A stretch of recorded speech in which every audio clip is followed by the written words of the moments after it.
है आप सभी का एडिट ऑफ द पॉडकास्ट के आज के एपिसोड में। आज हमारे साथ एक बहुत ही खास मेहमान है जो बच्चों की सुरक्षा और उनके अधिकार के बारे में अग्रणी है।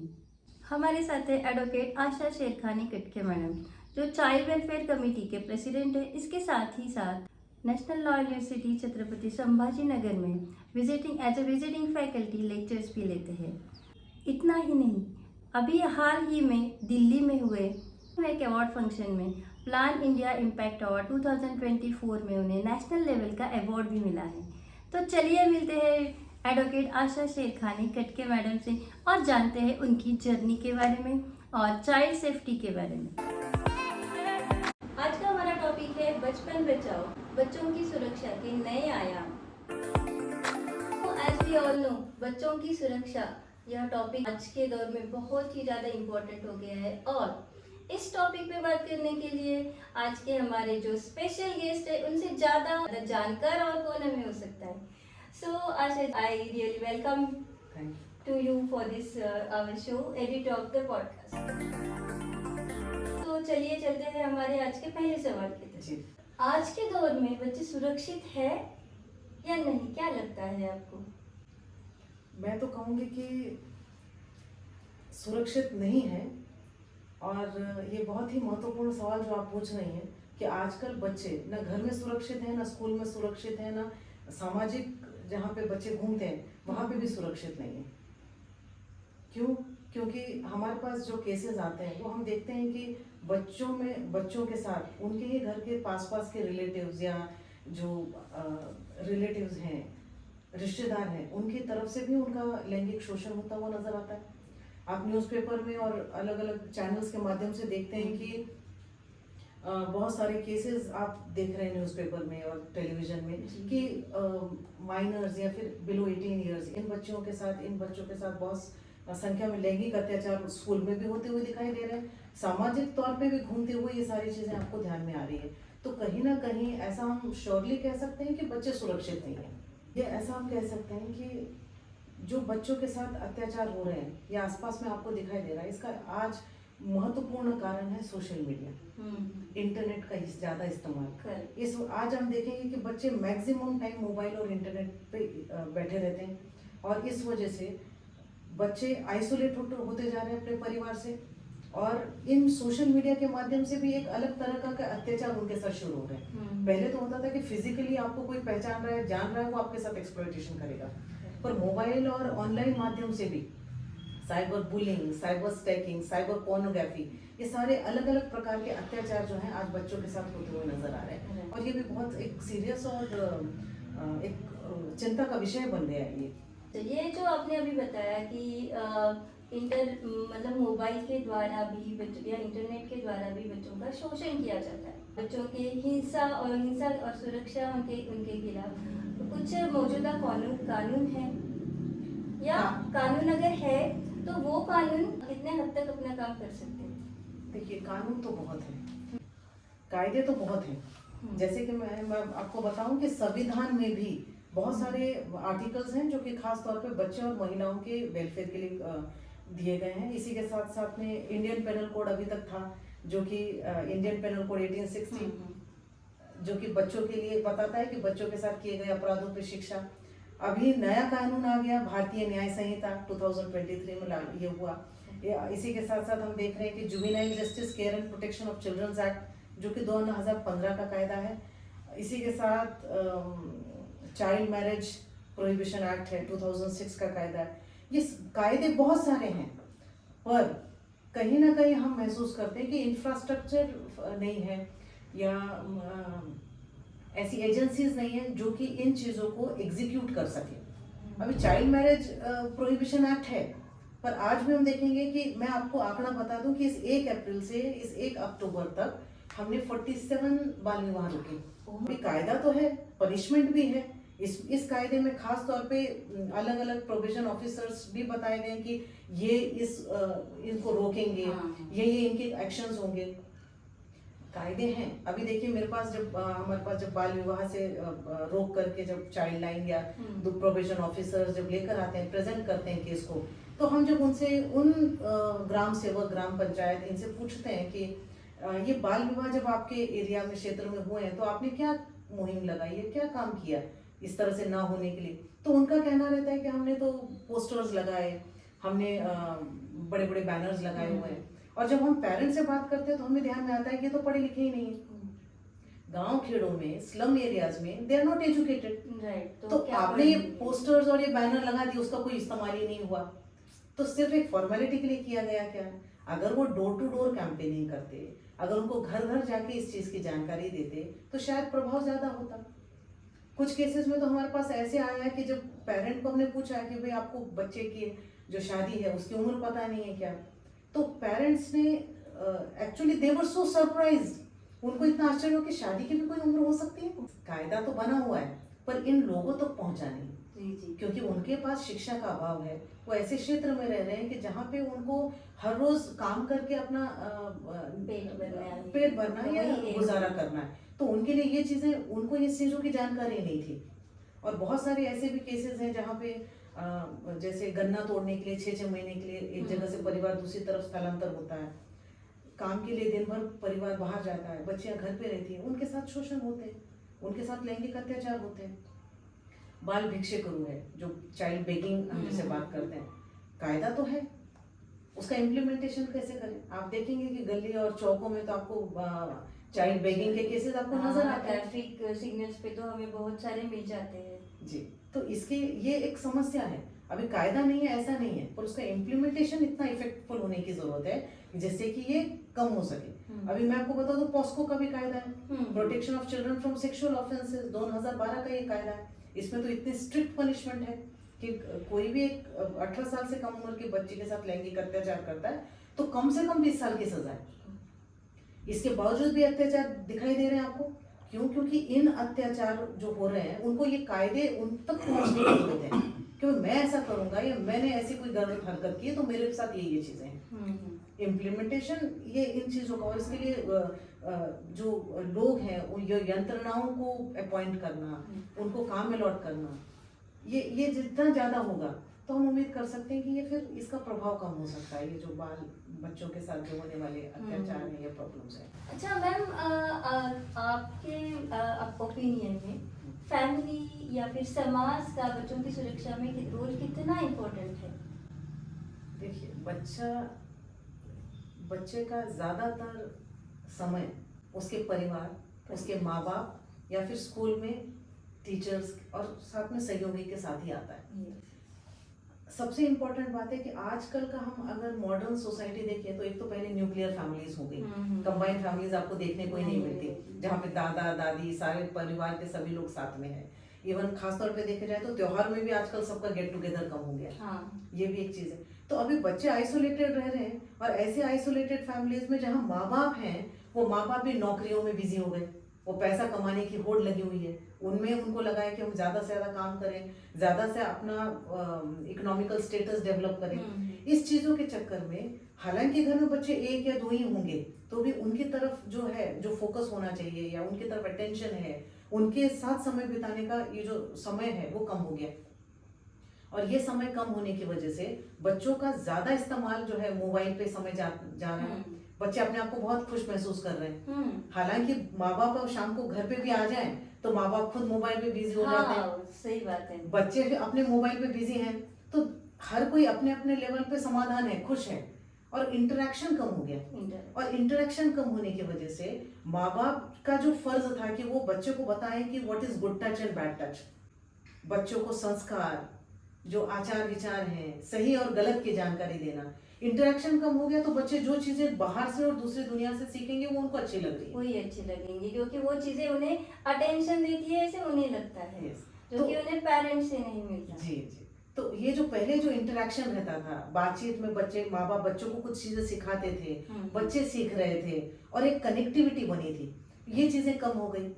अगर ये बच्चे माँ बाप बार बार बच्चों को ये चीजें सिखाते हैं कि संस्कार क्या है, विचार क्या है, और एक इंटरेक्शन होता है तो उस इंटरेक्शन के माध्यम से बच्चे अपने कोई प्रॉब्लम्स है तो वो भी शेयर करते थे। आजकल कम समय होने की वजह से वो इंटरेक्शन कम हो गया, प्रॉब्लम की जगह ही रहती है, और बच्चों की प्रॉब्लम्स है, ये बच्चे कोई तकलीफ में है तो वो क्योंकि इंटरेक्शन नहीं हो रहा है तो बच्चे अपने आप को अंदर वो समझते जा रहे हैं, उसको अंदर अंदर ही दबाते जा रहे हैं और वो उसमें डिप्रेशन में चले जाते हैं कई बार केसेस में बच्चे। माँ बाप का तो रोल है ही है, साथ में जब मैं सामाजिक तौर पे भी बात करूंगी तो समाज का भी बहुत इंपॉर्टेंट रोल है कि भाई पड़ोसी का बच्चा है या आसपास का बच्चा है तो हमें क्या करना है, ये न भाव रखते हुए बच्चों को भी लगना चाहिए कि भाई मेरे माँ बाप के साथ साथ में मेरे पड़ोसी भी मेरी तरफ ध्यान रखे हुए हैं, आसपास के लोगों का भी ध्यान है। कोई भी चीज अगर इंसिडेंट उनको ध्यान में आती है तो तुरंत पड़ोसियों का, आसपास के लोगों की जिम्मेदारी है कि माँ बाप को जानकारी दें। सही बात। तो इससे एक अलर्टनेस बनी रहेगी।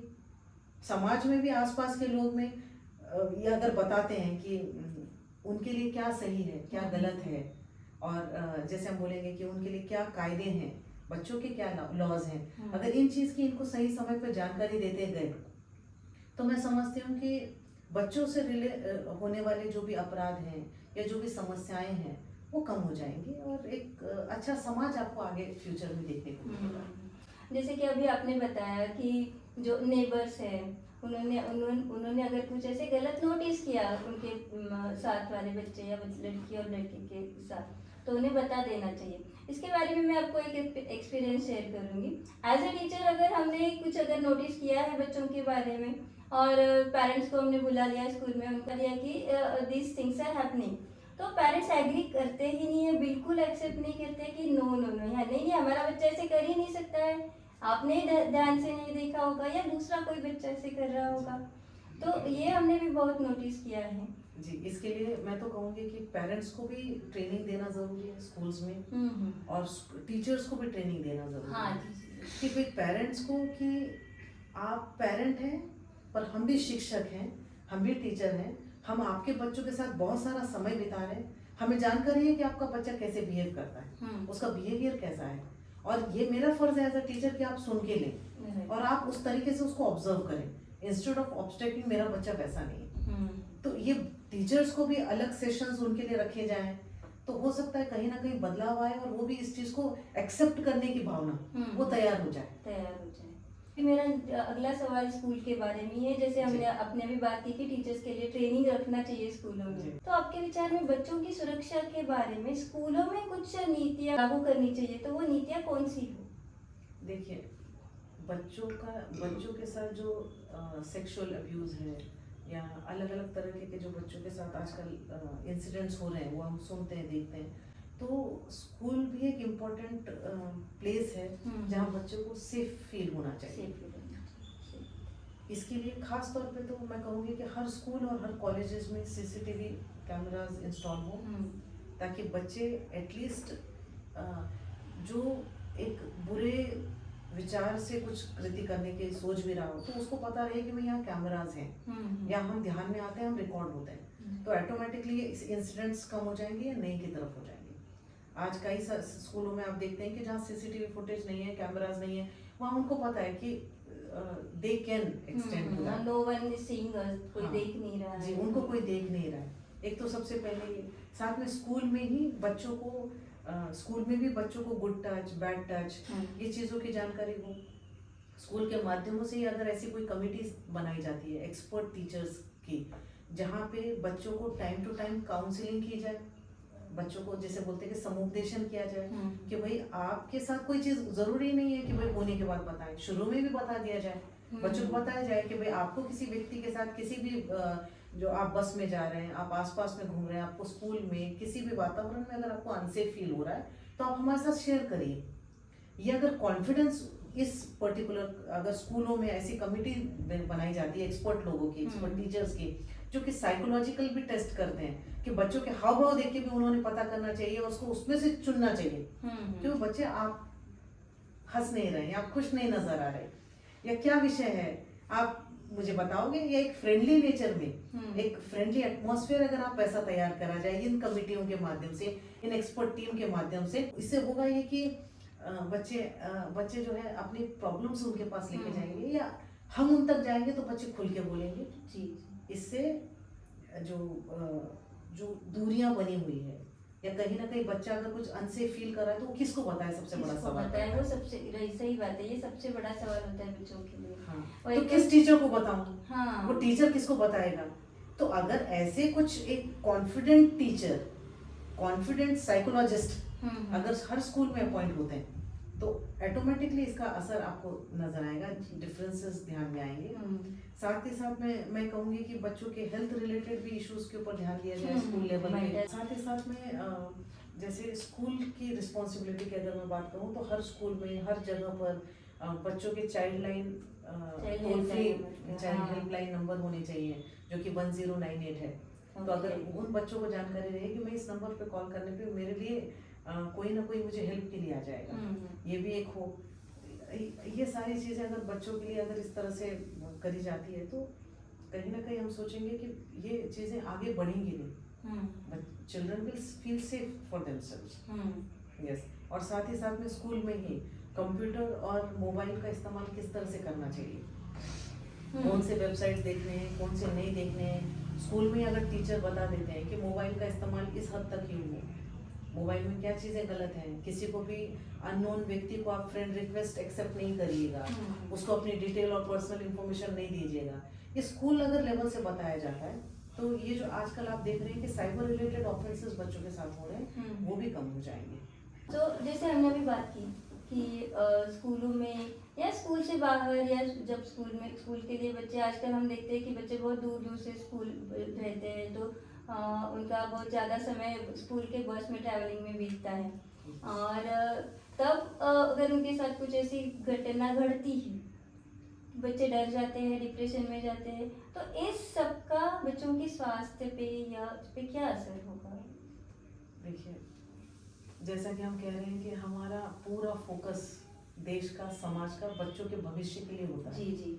बच्चे देश का भविष्य हैं। बच्चों के लिए कंटिन्यूअसली काम करते रहना और कर रहे हैं हम लोग। बच्चों के लिए बहुत सारी शासकीय योजनाएं भी आती हैं, बहुत सारी योजनाएं हैं जो बच्चों के वेलफेयर के लिए, बेटरमेंट के लिए है। इसके बावजूद भी दूसरा एक साइड देखेंगे तो बहुत सारे अपराध दिन ब दिन बढ़ते जा रहे हैं।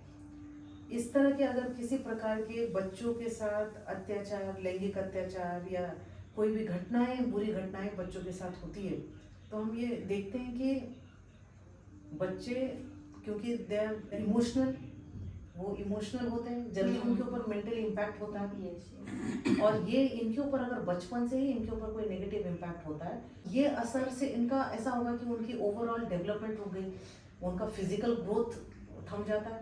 साथ ही साथ में मेंटल डेवलपमेंट जो है, वो जो हैप्पी मोमेंट्स हैं, जो खुश है, वो नहीं होते।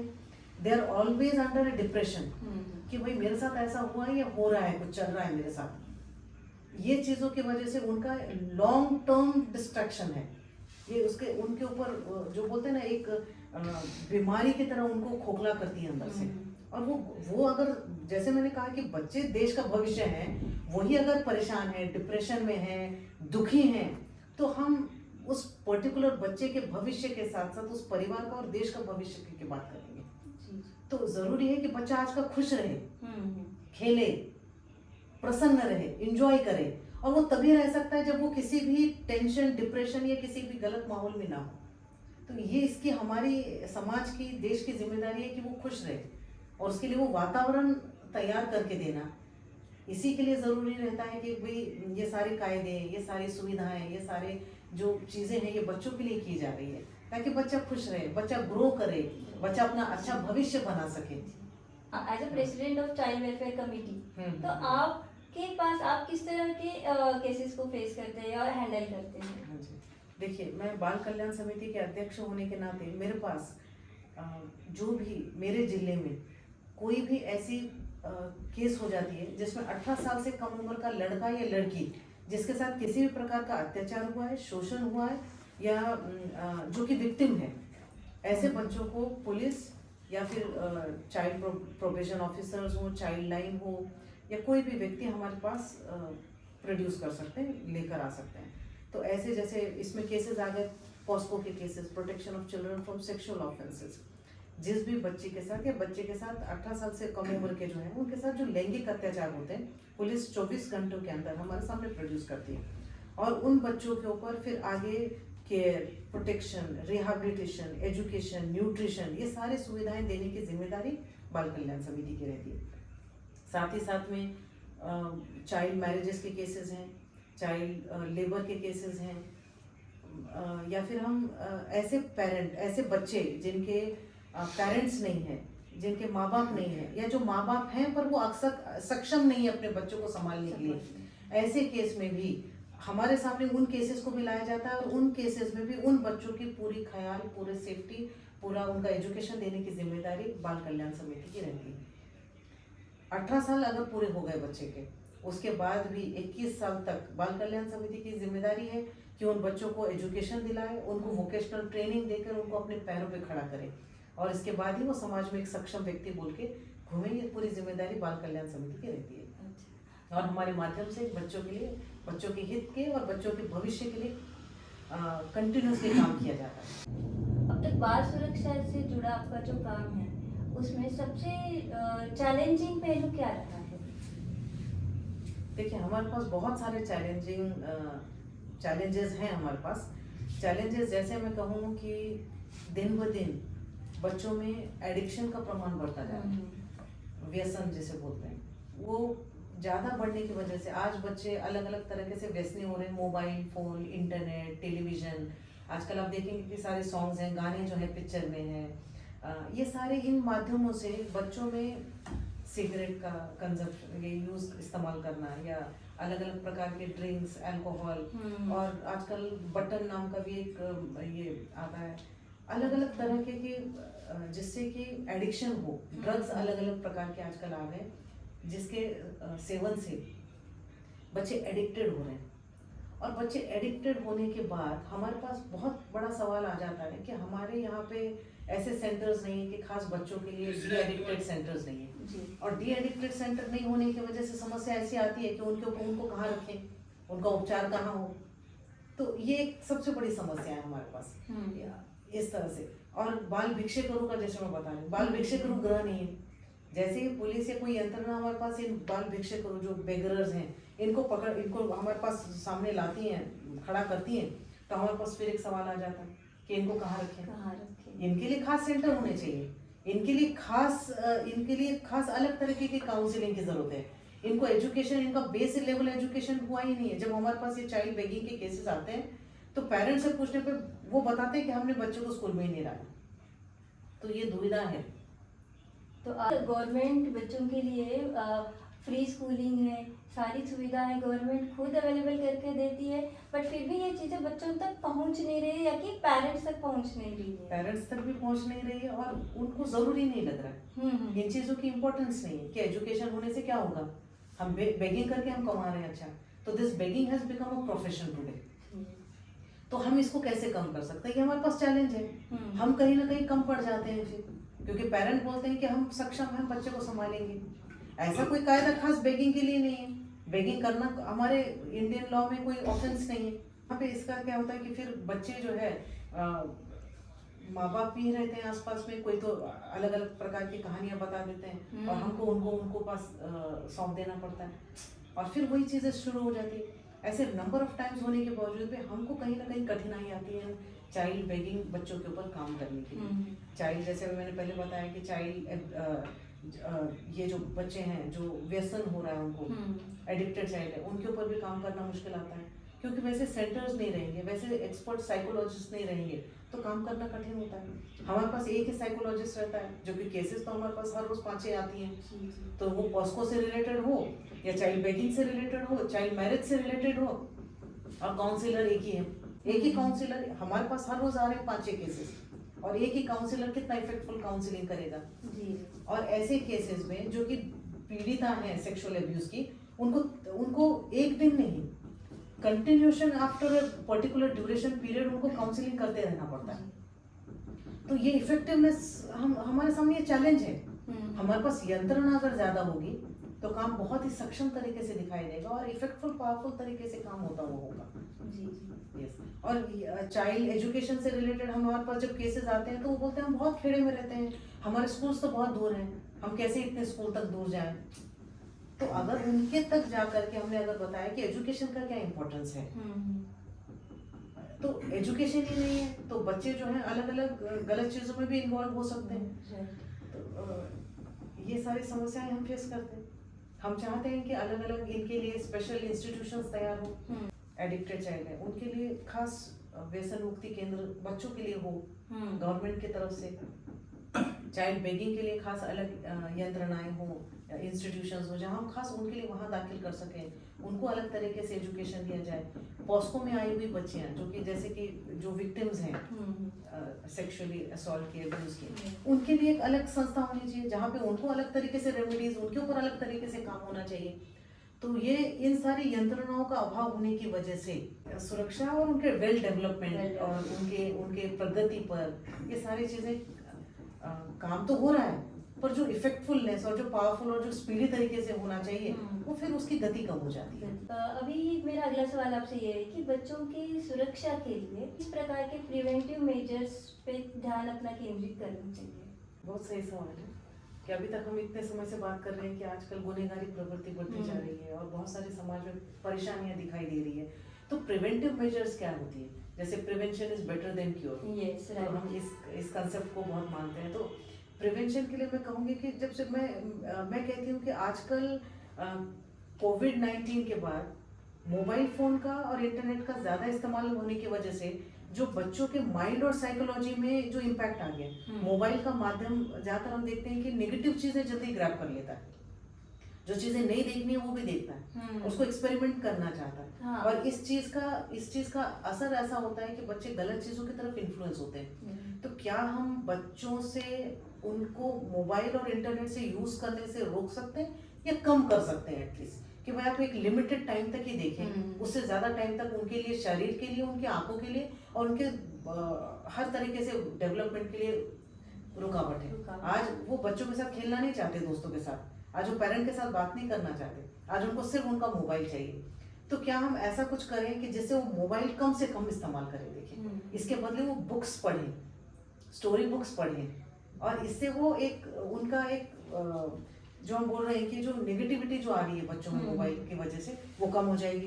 दूसरा मैं कहूँगी कि पेरेंट्स का भी यहाँ पे बहुत ज़्यादा रोल इम्पोर्टेंट है कि पेरेंट्स ने बच्चों के साथ ज़्यादा से ज़्यादा समय बिताना चाहिए, बच्चों के साथ खेलना, बच्चों के साथ खाना, बच्चों के साथ इंटरेक्शन करना। इससे होगा यूँ कि एक फ्रेंडली एटमॉस्फेयर घर में तैयार हो जाएगा, डायलॉग्स होंगे, माँ बाप ने सही समय पर उनको संस्कार बताना, सही और गलत की जानकारी देना, तो ये परिवार से ही शुरू हो जाएगी चीज़ें। तो बच्चों में अलर्टनेस आ जाएगा और बच्चे खुल के अपनी समस्याएं, अपने विचार माँ बाप के सामने रखेंगे, और बच्चों के साथ होने वाले अपराध या बच्चे भी कुछ नेगेटिविटी थॉट में हैं तो वो भी उनका रिड्यूस हो जाएगा, कम हो जाएगा। तीसरा मैं कहूँगी कि बच्चे स्कूल जाते हैं, तो अगर स्कूल के वातावरण में वो अगर कहीं अनसेफ फील कर रहे हैं, तो एक तो स्कूल में भी ऐसी कमेटी हो जो कि बच्चों को परखे, बच्चों की समस्याओं को समझ सके। साथ ही साथ में मैं कहूँगी कि स्कूल और कॉलेजेस में, स्कूल घर में भी बच्चों को उनके अधिकारों की जानकारी दी जाए जी।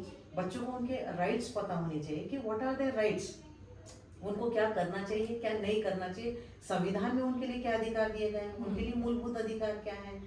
ये सारी चीज़ें जब उन्हें जानकारी होगी तो वो कॉन्फिडेंट फील करेंगे। उनके साथ कुछ गलत हो रहा है तो उनको ये पता हो कि भाई मेरे लिए क्या कायदे हैं, मैं क्या कर सकता हूँ ऐसी परिस्थिति में, मैं इन परिस्थिति का किस तरह से सामना करूँ। अगर इस चीज़ की जानकारी, इस तरह की ट्रेनिंग, इस तरह की काउंसलिंग उन्हें टाइम टू टाइम की जाए तो वो कॉन्फिडेंट हो जाएंगे, वो आत्मनिर्भर होंगे और उन्हें पता है कि मेरे सामने कोई इस तरह की समस्या है तो मुझे इसका सामना किस तरह से करना है। जो टोल फ्री नंबर्स हैं उसके बारे में उन्हें बताया जाए। ये सारी चीज़ें अगर हम करते हैं तो मैं समझ रही हूँ कि बच्चों में अलर्टनेस आएगा, अवेयरनेस आएगा और बच्चे जो अपराधीकरण की तरफ बढ़ रहे हैं वो कम हो जाएगा। साथ ही साथ में जैसे मैं बता रही हूँ कि व्यसन का प्रमाण आजकल ज़्यादा हो गया है, तो स्कूल कॉलेजेस में भी किस तरह से आपको इन्फ्लुएंस कोई कर सकता है जी। बच्चा ऑटोमेटिकली तो नहीं जा रहा है, बच्चे को किसी ने इन्फ्लुएंस किया होगा, बच्चों से कोई मिला होगा, उसको किसी ने इम्पैक्ट किया होगा। तो ये चीज़ अगर बच्चे को पहले बताया जाए कि आपको बच्चे ऐसा कोई बोल सकता है, ऐसा कोई खिलाएगा, ऐसा कोई चीज़ देगा जिसका आप सेवन ना करें, जो आपके लिए हानिकारक है, जो आपके स्वास्थ्य के लिए हानिकारक है। इस तरह से अगर बार बार बच्चे को इस तरह से स्कूल के अलग अलग कोर्सेज में, ट्रेनिंग में, वर्कशॉप में जानकारी दी जाए तो बच्चे ऑटोमेटिकली अलर्ट हो जाएंगे कि ये मेरे लिए गलत है, मुझे इन चीज़ों से दूर रहना। मोबाइल में भी आजकल हम देखते हैं कि कोई अननोन व्यक्ति फ्रेंड रिक्वेस्ट भेजता है तो बच्चे अननोइंगली एक्सेप्ट कर लेते हैं। तो पहले बच्चे जान ले कि भाई वो व्यक्ति कौन है। सामने वाला व्यक्ति कई बार बताता है कि मैं तेरे ही क्लास का हूँ, वो एडल्ट है, वो मेजर है, पर वो बताएगा, वो अपना प्रोफाइल माइनर नाम से खोल लेता है और वो बताएगा कि मैं तुम्हारे पास में ही रहता हूँ, मैं तुम्हारे स्कूल का स्टूडेंट हूँ, मैं इस क्लास का हूँ मैं। और वो एक शेयर करने लगता है और उसके बाद फ्रेंड रिक्वेस्ट एक्सेप्ट करने के बाद वो अपनी पर्सनल इंफॉर्मेशन शेयर करने लगता है। और बाद में धीरे से वो अपने बोलता है कि चलो हम मिलते हैं एक जगह पर, चलो अभी हम अच्छे दोस्त हैं, और उसे भी लगता है कि हाँ हम तो अच्छे दोस्त हैं, हम मिल सकते हैं। ये शुरुआत हो जाती है फिर एक तरह से ऑफेंसिव एक्टिविटी की तरफ, एक नेगेटिविटी की तरफ। और जैसे ये शुरुआत हो गई, उसका आगे जाके असर ऐसा होगा कि वो डिप्रेशन में जाने लगेंगे, माँ बाप से छुपाने लगेंगे। तो क्यों ना हम इसी चीज को यहीं पे थाम दें, मोबाइल का सही और गलत इस्तेमाल उनको सिखा दें। ये सारी चीजें अगर हम करते हैं तो मैं समझती हूँ कि बच्चे अपराधी इससे जो है बचेंगे और एक अच्छा समाज हमको देखने को मिल सकेगा। तो आप कुछ शब्दों में बच्चों के लिए, पेरेंट्स के लिए या समाज के लिए भविष्य में उनकी सुरक्षा और उनके अधिकारों को मजबूत करने के लिए आप क्या सुझाव दोगे? मैडम मैं आपको बताऊं कि मेरे पास ऐसे कितने केसेस आते हैं। एक केस में तो मैं आपको बताऊं कि एक लड़की घर से चली गई थी और एफआईआर हो गया, माँ बाप ने एफआईआर किया और पुलिस जब उसे हमारे पास लेकर आई तो उस बच्चे ने कहा कि मेरे माँ बाप मुझे प्यार नहीं करते। और बच्चे की उम्र करीबन होगी 14 साल की।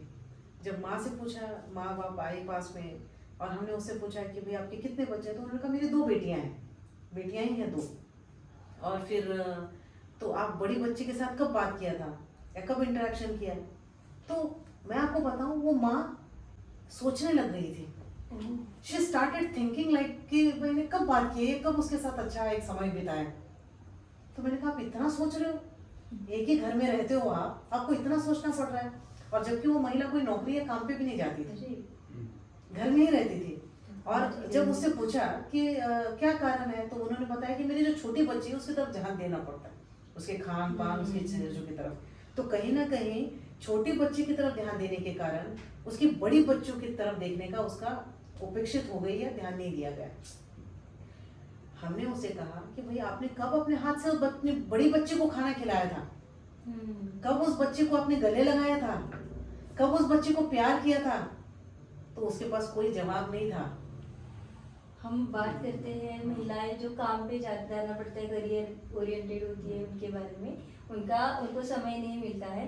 बट ये तो सच में बहुत ही चीज़ ऐसी है कि हम शौक हो गए सुन के कि जो घर में है बच्चों को टाइम दे सकते हैं, वो पेरेंट्स भी आजकल ऐसे कर रहे हैं। जी, ये बहुत ही एक सीरियस विषय है। आपके माध्यम से मैं समाज के हर परिवार को ये बताना चाहूँगी कि अपने बच्चों के साथ समय बिताइए। आप बच्चों के साथ आप मोबाइल फोन अपना साइड में रखिए, एक हेल्दी वातावरण आप खाना बच्चों के साथ खिलाइए। बच्चे की उम्र क्या है ये आप भूल जाइए कि बच्चा तो अभी 16 साल का है, 17 साल का है, ये आप भूल जाइए। बच्चों को अवसर मिले तो कभी अपने हाथ से भी खाना खिलाइए, बच्चों के साथ उसको साथ में लेके बैठिए, उससे पूछिए कि उसका दिन कैसा बीता, उसने क्या क्या किया, उसके दोस्त ने क्या किया। ये चीजें जब हम करते हैं, बच्चों के साथ ये मोमेंट शेयर करते हैं, तो बच्चा ऑटोमेटिकली किसी भी डिप्रेशन या टेंशन में है तो उसका रिड्यूस हो जाएगा। आज मैं बता दूं, हमारे पास ऐसे इतने केसेस हैं जो कि बच्चियां या लड़के घर से चले जाते हैं और उनका बहुत सारा कारण होता है कि माँ बाप टाइम नहीं देते हैं हमारे पास। माँ बाप दिन भर काम के लिए जाते हैं, रात को आते हैं, खाना पकाते हैं, खाते हैं, सो जाते हैं, फिर वही रूटीन होती है। तो हम अपनी फीलिंग्स किसके साथ शेयर करें? तो सबसे बड़ा मुद्दा है। और ऐसे समय पे ये जो लड़कियां हैं, ये जो लड़के हैं, ये बाहर के जो लोग हैं उनके करीब आने शुरू हो जाते हैं। जी। वो बाहर का व्यक्ति उस लड़की से प्यार से बात करता है तो उसे अच्छा लगता है, उसको अच्छा लगने लगता है, उसको कोई प्यार से बात कर रहा है, उसको बोलता है चलो मिलते हैं। और वो जो प्यार से बात करता है तो ये जो लव फीलिंग होती है, जो बच्चों को जरूरत है माँ बाप से, वो कहीं ना कहीं नहीं मिल रही है माँ बाप से, इसलिए वो बाहर ढूंढने लगते हैं बच्चे। तो अगर ये हमने घर में ही दे दिया, बच्चों को प्यार दे दिया, अपनापन दे दिया, एक अपनेपन का एक वातावरण घर में तैयार किया, तो मुझे नहीं लगता कि बच्चे बाहर की दुनिया से अट्रैक्ट होंगे और गलत चीज करेंगे। ये एक सबसे बड़ा एक मैं आज के माध्यम से ये सबको बताना चाहती हूँ। जी। और कई बार ऐसा होता है कि बच्चे जब हमारे पास जब केसेस आती हैं, बच्चा इतना व्यसनी हुआ है कि माँ बाप को मारने लग रहा है, तब माँ बाप अपना मुंह खोलते हैं और बोलते हैं कि बच्चा अभी अनकंट्रोलेबल हो गया, हम नहीं संभाल सकते। तो शुरुआत जब हुई तब ये माँ बाप क्या कर रहे थे? तब हम उनसे बोलते कि नहीं नहीं हमारा बच्चा तो ऐसा नहीं कर सकता, हम मेरी बच्ची तो बहुत अच्छी है। और ऐसा नहीं है कि जो व्यसन है वो सिर्फ लड़कों में है, लड़कियों में भी व्यसन की संख्या हम आजकल बहुत ज्यादा देख रहे हैं। शुरुआती दौर पे जब हम माँ बाप की जिम्मेदारी है कि बच्चा कोई व्यसन तो नहीं कर रहा है, कोई गलत हैबिट तो नहीं है, तो उसको किस तरह से वहीं पे अगर कम कर दिया जाए, रोक दिया जाए, तो इतना हेवी होने के बाद जब बच्चे को कंट्रोल नहीं हो रहा है, इतनी समस्या आ जाती है, उस समय कंट्रोल करना बहुत कठिन हो जाता है। तो परिवार का, पेरेंट्स का रोल बहुत ज्यादा इम्पोर्टेंट है अपने बच्चों के प्रति, और समाज का तो है ही है। जैसे मैंने कहा कि भाई दूसरों का बच्चा है, हमको क्या करना है ये ना बोल करके उस बच्चे को भी आप अपना समझिए। आपको कोई भी परिवर्तन नजर आ रहा है, आपकी बच्ची किसी लड़के से बात कर रही है, आपका लड़का किसी लड़की से बात कर रहा है जो कि आपको सही नहीं लग रहा है, तो आप तुरंत कम्युनिकेट करिए माँ बाप को, बताइए, ठीक है। और उस माँ बाप ने भी एक पॉजिटिव डायरेक्शन से उसको एक्सेप्ट करना कि भाई ऐसा कुछ हो रहा है, धन्यवाद आपने मुझे जानकारी दी, मैं इसके आगे अलर्ट रहूंगा। और साथ ही साथ बच्चों को एजुकेशन के लिए फोकस करें। बच्चा पढ़ाई कितना कर रहा है, आजकल बच्चे पढ़ाई से डिस्ट्रैक्ट हो रहे हैं, बच्चों को पढ़ाई में ज्यादा रुचि नहीं रही, बच्चों को स्कूल जाना अच्छा नहीं लगता, बच्चों के पास आपने मोबाइल दे के रखे हैं, बच्चे बाहर जाके ग्रुप में मोबाइल पे ही इंगेज रहते हैं। तो क्या हम इन चीजों को अवॉइड करा सकते हैं बच्चों से?